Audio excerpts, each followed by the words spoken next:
Hello guys, स्वागत है आपका अपने यूट्यूब चैनल इन्फो रेडिएशन पे। जैसा कि आपको पता है डीआरटी और बीआरटी की क्लासेस लगातार चल रही हैं। आज हम बिल्कुल थोड़ा हटके जाते हैं, कुछ नई चीज जानते हैं आईसीआरपी एंड एईआरबी के बारे में। जैसे ही हम हमारे फील्ड में आते हैं बीआरटी के अंदर, डीआरटी के अंदर, इन दो कमिटीज का नाम सुनने को बार बार मिलता है हमें, एईआरबी से आईसीआरपी। तो हम इन दोनों की डेप्थ में चलेंगे आज कि आईसीआरपी एंड एईआरबी कहां से आई, इनकी जरूरत क्यों पड़ी, क्यों ये कमेटियां बैठी, और इसके साथ ही हमें एक्सरे के बाद की जो प्रोसेस है, एक्सरे की खोज हुई और आज तक का जो हमारा एक्सरे रूम है, जो हमारे साइंस है, वहां तक के डिस्टेंस को आज मैं आपको बताऊंगा। बड़ी इंटरेस्टिंग है कहानी। तो स्टार्ट करते हैं, ठीक है। देखो, आपका 1895 के अंदर 1895 में एक्सरे की खोज की डब्ल्यूसी रोंजन जी ने। अब खोज कर दी उन्होंने। 1901 में उनको नोबेल प्राइज भी दे दिया, क्योंकि विज्ञान जगत की, साइंस की सबसे बड़ी खोजों में से एक खोज थी।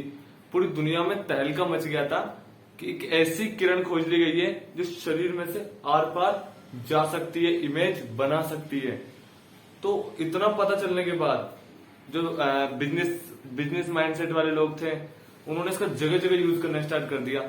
जैसे कि जूतों की दुकान पे, कपड़ों की दुकान पे, कि लोग अपना शरीर को देख लो, हड्डी वगैरह ठीक है कि नहीं। डॉक्टर्स वगैरह ना, मतलब जहां यूज नहीं है वहां पे भी एक्सरे का यूज किया जा रहा है। इतना तगड़ा इसका यूज किया गया क्योंकि उस वक्त लोगों को इसके हार्मफुल इफेक्ट के बारे में पता नहीं था। उस वक्त नई नई चीज थी। हार्मफुल इफेक्ट थे लेकिन लोगों को नॉलेज नहीं थी, अवेयरनेस नहीं थी। अब कुछ टाइम बीतता गया, 1901 से 10 साल बीते, 15 साल बीते। अब वहां पे जो काम कर रहे थे वर्कर्स, जो उस रेडिएशन फील्ड के पास थे, उनमें हार्मफुल इफेक्ट आना स्टार्ट हुए। अब जैसे ही हार्मफुल आना स्टार्ट हुए, अवेयरनेस बढ़ी। ये क्या हो रहा है? पूरे वर्ल्ड के अंदर प्रत्येक कंट्री जो एक्सरे का यूज कर रही थी, बड़ा चिंता का विषय बन गया सबके लिए कि यार ये तो एक वरदान था, अभिशाप साबित होता जा रहा है। जो काम कर रहे हैं उनके किसी के बाल उड़ रहे हैं, किसी की आंखें कैटरेक्ट हो गया, किसी स्किन डिजीज कोई खत्म ही हो गया, डब्ल्यूबीसी, आरबीसी, बहुत सारी चीजें निकल के आई। तो क्या हुआ, पूरे वर्ल्ड में, सारे संसार, वर्ल्ड के जितने भी देश थे, उन सब ने मिलकर एक कमेटी बिठाई कि एक कमेटी बिठाते हैं और बात करते हैं कि इस एक्सरेज का कैसे हमें अच्छे से अच्छे यूज करना है, इसका मिसयूज ना हो जाए, इसके हार्मफुल इफेक्ट कम से कम हो। इसके लिए कमेटी बिठाई, उसका नाम दिया गया ICRP, international commission on radiological protection. अब देखो, इसके नाम से पता चल रहा है ये इंटरनेशनल है, रेडियोलॉजिकल, रेडिएशन के ऊपर बात कर रही है, उसके प्रोटेक्शन के ऊपर, कि कैसे हम रेडिएशन का बिल्कुल पॉजिटिवली यूज कर सकें। और ये बहुत बड़ी चीज थी, छोटी नहीं है। जो आज हम देख रहे हैं ना, हमारे एक्सरे रूम्स, पूरे एक क्राइटेरिया फिक्स होता है, इतने डिस्टेंस 180 सेंटीमीटर, इतने एक्सपोजर्स, इतना टीएलटी के अंदर रेडिएशन मेजरमेंट, सब चीज आईसीआरपी ने डिसाइड किया एक एक चीज को मेजर करके कि कम से कम इसका हार्मफुल इफेक्ट हो, लोग इसका ज्यादा से ज्यादा यूज कर पाए हम सब।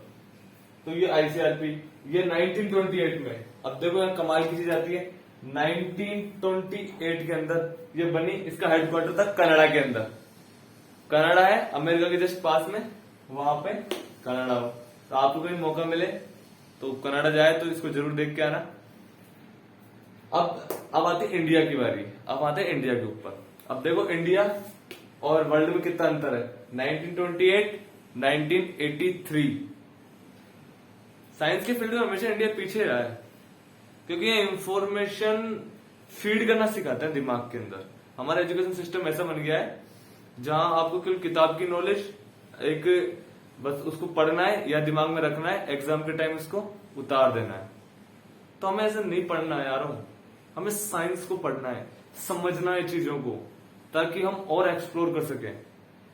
देखो, साइंस और हिस्ट्री में अंतर होता है। जो हम पढ़ रहे हैं ना 12th तक, अभी तक वो सब मुझे लगता है हिस्ट्री पढ़ रहे हैं, साइंस की हिस्ट्री जो हो चुका उसकी। कोई सोचता तक नहीं है, कोई क्वेश्चनिंग माइंडसेट तो है ही नहीं कि आगे क्या हो सकता है, आगे कितना एक्सप्लोर किया जा सकता है। और बाहर इसी माइंडसेट को डेवलप करते हैं वो लोग कि इतना पढ़ लिया। साइंस का मतलब ये हुआ कि आपके पास इंफॉर्मेशन है, उसको पढ़ो, उसको समझो और आगे उसको और एक्सप्लोर करो। उसको और आगे लेके जाना है हमें।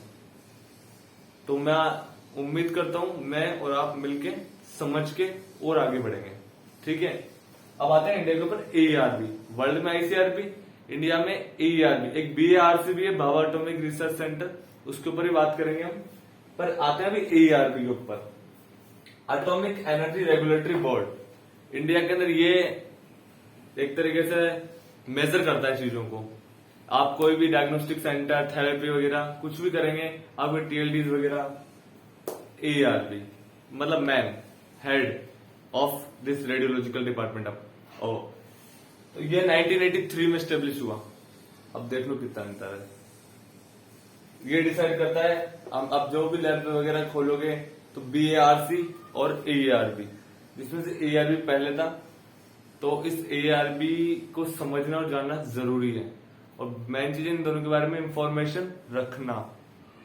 ठीक है, तो आई थिंक आज के लिए बहुत है। थैंक यू सो मच, बहुत बहुत शुक्रिया आपका।